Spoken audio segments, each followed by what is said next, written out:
আসসালামু আলাইকুম। আজকে আমি তৈরি করব আলুর দম। আলুর দমটা আমি তৈরি করব নতুন আলু দিয়ে। এখন তো বাজারে অনেক নতুন আলু উঠেছে। নতুন আলু দিয়ে আলুর দম খেতে ভালোই লাগে। আমি কিভাবে আলুর দমটা বানাই আমার সাথে থাকবেন, দেখবেন। আমি আলুগুলি সিদ্ধ করে রেখেছি। এখন এভাবে একটা টুথপিকের সাহায্যে ফোঁটা ফোঁটা করে নিব, যাতে ভিতরে মশলাটা ঢুকে। হয়ে গেছে আমার ফোঁটা করা।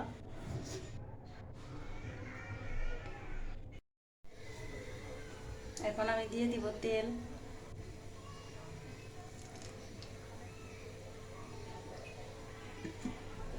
তেল গরম হয়ে গেছে, এখন আলুগুলি আমি ভেজে নিব।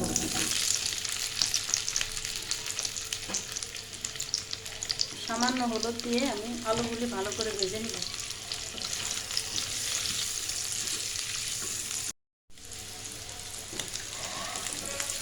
ভাজা হয়ে গেছে, এখন আমি আলুগুলি তুলে নেব। আর একটু তেল দিয়ে দিব। এখন দিয়ে দিব পেঁয়াজ কুচি।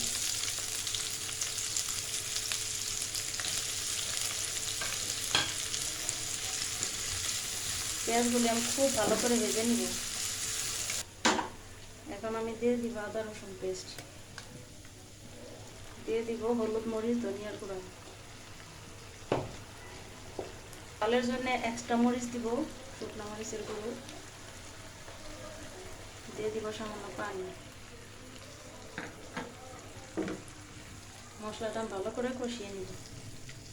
মশলা কষানো হয়ে গেছে, এখন আমি দিয়ে দিব ব্লেন্ড করে রাখা টমেটো। টমেটো দিয়ে এখন আমি মশলাটা আবার কষিয়ে নিব। যেহেতু আমি আলুর মধ্যে লবণ, অল্প লবণ দিয়েছি, এখন আমি মশলার মধ্যে আর একটু লবণ দিয়ে দিব।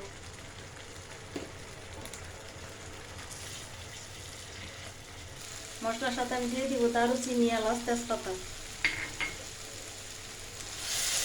মশলা কষানো হয়ে গেছে, এখন আমি ভেজে রাখা আলুগুলি দিয়ে দিব। আর সাথে দিব মটরশুঁটি। এখন আমি এগুলি ভালো করে কষাবো। এখন দিয়ে দিব পানি।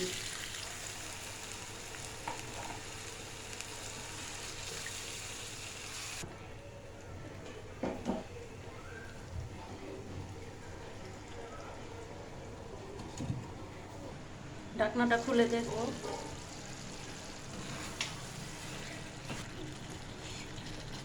এখন আমি গানের জন্য দিয়ে দিব কিছুটা ধনেপাতা। হয়ে গেছে আমার সুস্বাদু আলুর দম রান্না।